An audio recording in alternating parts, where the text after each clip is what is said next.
Good morning class. आज हम लोग बेटा लास्ट टॉपिक पढ़ने वाले हैं अपने चैप्टर का। ठीक है, चैप्टर नंबर 1 का last topic soil erosion and soil conservation, मतलब भूमि का जो लैंड है उसका कटाव कैसे मतलब बेकार हो जाती है वो, देन उसको कैसे हम लोग कंजर्वेशन कर सकते हैं, बचाव कर सकते हैं। तो भूमि का कटाव और उसका संरक्षण। ठीक है, तो बेटा यहाँ बता रहे हैं आपको the denudation of the soil cover and subsequent washing down is describe as soil erosion. जब जमीन जो है ना उसका कटाव और बहाव जो दोनों चीज़ें हैं उसको क्या बोलते हैं, आपका सॉइल इरोजन बोलते हैं। अब सॉइल इरोजन होता कैसे है? वैसे तो क्या बता रहे हैं ये कि the process of soil formation and erosion go on simultaneously, मतलब जो दोनों चीज़ें हैं ना, भूमि का बनना कटना, ये दोनों चीज़ें प्रोसेस साइड बाय साइड एक साथ ही चलती रहती है ना, एक साथ। बट क्या होता है, some time this balance is disturbed due to human activities. But क्या बोल रहे हैं कि कुछ टाइम समय में ऐसा होता है कि जो ये सिस्टम है ना ह्यूमन की एक्टिविटीज़ की वजह से डिस्टर्ब हो जाता है। अगर नेचुरली चल रहा है, भूमि कट भी रही है फिर बन जा रही है नेचर के थ्रू, वो तो ठीक है। बट हम लोगों की एक्टिविटीज़ की वजह से जो ये चीज़ें ज़्यादा अनबैलेंस हो जाती है, तो वो एक्टिविटीज़ क्या क्या है। तो अगर आपको पूछेंगे सॉइल इरोजन के रीज़न, तो आप ये बताएंगे डेफोरेस्टेशन, ओवरग्रेजिंग, ठीक है, कंस्ट्रक्शन एंड माइनिंग। तो ये सारी चीज़ें क्या है आपकी, ओवर ग्रेज मतलब ओवर यूटिलाइज करना सॉइल को, है ना। तो इससे कटाव मतलब खराब हो रही है मिट्टी। अब मतलब ये चीज़ें कैसे है, ओवर ग्रेजिंग मतलब अगर हम बोलेंगे कि एनिमल्स तो हैं भाई, हमें चाहिए, वो चरेंगे, तो बहुत ज़्यादा नहीं, थोड़े दिन बाद हो गया, फिर उसमें अगर वाटरिंग वगैरह हो जाती है उस जगह से दूसरी तरफ कर देते हैं तो वहाँ फिर से हरा भरा हो जाएगा। अगर बिल्कुल ही सूखा कर देंगे तो वो ख़त्म हो जाएगा। ओवर कंस्ट्रक्शन, जैसे आजकल ये भूमाफिया लोग इतनी चीज़ें बना रहे हैं, कहीं पर भी कुछ बिल्डिंग्स बन रहे हैं, तो वो चीज़ें है ना। माइनिंग, अगर खदानें हैं उनको हम लोग ज़्यादा अपने यूज़ के लिए कर रहे हैं, तो वो चीज़ें हो गई, है ना। सिस्टमैटिकली करो, नेचर से लो तो कोई प्रॉब्लम नहीं है। और वैसे ही डेफोरेस्टेशन, है ना। डेफोरेस्टेशन से क्या होता है, हम लोग बहुत सारा मतलब ज़मीन को जो पेड़ पौधे काट रहे हैं या कुछ इस तरह से चीज़ें कर रहे हैं, वनों को मतलब ख़त्म करते चले जा रहे हैं, तो वो सारी चीज़ें बहुत ज़्यादा ओवर हो जाएंगी, तो सॉइल इरोजन हो जाएगा। अब क्या बोल रहे हैं कि जो ह्यूमन एक्टिविटीज़ के अलावा अगर 2 टाइप्स की चीज़ें पूछेंगे ना कि सॉइल इरोजन के क्या क्या है, तो एक तो आप ह्यूमन एक्टिविटी, ये सारी चीज़ें हो गई।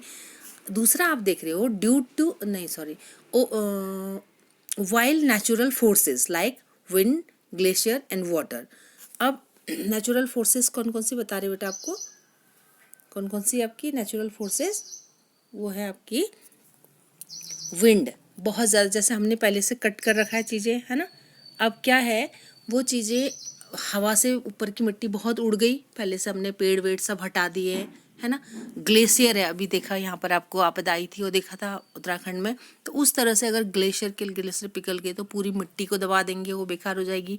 वाटर में अगर ज़्यादा फ्लड आ गया या कुछ हो गया तो उस टाइप से भी हमारे सॉइल इरोजन हो जाएगा ना। The running water cuts through the clay soil and makes deep channel as gullies. तो ये आपका एक इम्पॉर्टेंट टर्म है, ठीक है, जो ये गुलेज आप लोग को दिखाई दे रहा होगा, है ना। तो ये क्या है, कहाँ पर है गुलेज, क्या है, उससे बैड लैंड बनते हैं कैसे, यहाँ पर क्वेश्चन आ जाता है। तो बेटा जो बहुत ज़्यादा जैसे इस तरह से रनिंग वाटर, यहाँ पर एक पिक्चर भी दिखा रखी है आपको, ये आप देखेंगे, है ना। ये बड़े बड़े गड्ढे दिखाई दे रहे हैं ना हम लोगों को, खड्डे, तो वो गुले इरोजन है, मतलब बार बार धीरे धीरे करके जो भूमि कटती रहती है ज़मीन, तो उससे बड़े बड़े लाइनें पड़ जाती हैं। और सम टाइम मतलब वो जो जगह टाइम मतलब लैंड है वो बोल रहे हैं अनफिट फॉर कल्टीवेशन, है ना, कल्टीवेशन के लिए अनफिट हो जाती है, तो that is called bad land, वो फिर बेकार ज़मीन हो जाती है ना। फिर यहाँ पर एक आप देख रहे हैं ना, Chambal basin, such lands are called ravines. अब देखो ये रिवाइंस में क्वेश्चन आ जाता है कि जो रिवाइंस है ना वो किस जगह की ज़मीन को बोलते हैं। तो चंबल बेसिन, चंबल की घाटी, चंबल का सुना होगा ना आपने, जहाँ पे बहुत डाकू वाकू भी रहते हैं, वो वाली जगह। तो उस जगह पे जो बहुत बड़े बड़े एरिया में ये रिवाइंस बने हुए, बड़े बड़े खड्डे बने हुए हैं, है ना। तो sometime water flow as a sheet over large areas down a slope. मतलब कई बार क्या बोल रहे हैं कि आपको यहाँ पर दिख रहा है ना सीट इरोजन, एक तो अभी मैंने यहाँ आपको क्या बताया, गुली इरोजन और एक सीट इरोजन, ये पूछ लिया जाता है। तो गुली इरोजन को क्या बोलेंगे आप, क्या होता है, जब बहुत water cuts through the clay soil, water धीरे धीरे धीरे करके क्ले सॉइल्स को काटता रहता है, जो ये गड्ढे से दिख रहे हैं ना वो चीज़ बनती है, तो गुली इरोजन हो गया। बट शीट इरोजन क्या है, तो उसमें क्या बता रहे बेटा आपको, समटाइम क्या होता है, in such cases the top soil is washed away, this is as known as sheet erosion. मतलब क्या बोल रहे कि बहुत लार्ज टाइप में है ना, अ sheet over large areas down a slope, बहुत मतलब एक पूरी ज़मीन की एक बड़ी ऊपर की पूरी परत की परत एकदम से जैसे धुल गई या वो हो गई, उड़ गई, पूरी दूसरी तरफ चली गई, तो ऊपर की शीट पूरी खत्म होगी ना, तो उसको शीट इरोजन बोला जाता है। ठीक है, तो आपको ये एक गुले इरोजन एंड एक शीट इरोजन ये लर्न करना रहता है, इसमें से क्वेश्चन आ जाते हैं। देन बता रहे बेटा, soil erosion is also cause due to defective methods of farming. अब जो सॉइल इरोजन होता है ना, वो किस किस चीज़ों से हो सकता है, और ह्यूमन एक्टिविटी, नेचुरल फोर्स हो गए, कुछ ऐसी चीज़ों से जैसे कि डिफेक्टिव मेथड ऑफ फार्मिंग, अगर फार्मिंग के मेथड सही नहीं है, प्लगिंग सही से नहीं कर रहे हैं, wrong way of the plugging है, तो इससे भी जो मिट्टी होती है वो बहुत ज़्यादा कट जाती है, slow from a channels for the quick flow of water leading to soil erosion, इससे भी सॉइल इरोजन हो जाता है। ठीक है, देन बता रहे हैं आपको, plugging along the contour lines can decelerate the flow of water down the slope, this is called contour plugging. अब ये ना जो बेटा एनसीईआरटी में इस तरह से नहीं दिया होता ना एकदम से, जो आप लास्ट पैराग्राफ देख रहे हैं, तो वो सॉइल कंजर्वेशन है। यहाँ पे सॉइल इरोजन कैसे कैसे हुआ, ह्यूमन एक्टिविटीज़ के थ्रू हुआ, नेचुरल फोर्सेस के थ्रू हुआ, और हमने जो प्लगिंग वगैरह या फिर फार्मिंग के जो बेड तरीके यूज़ करें उससे भी हुआ। अब ये जो लास्ट पैराग्राफ आप देख रहे हैं,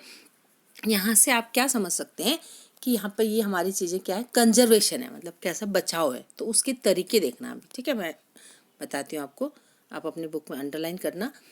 plugging along the contour lines can decelerate the flow of water down the slope, this is called contour plugging.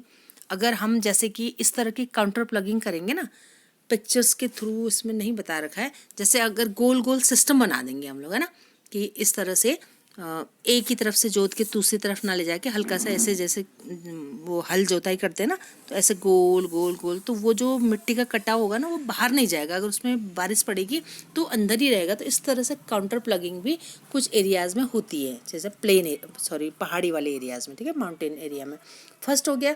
Then हो गया टेरेस कल्टिवेशन सिस्टम।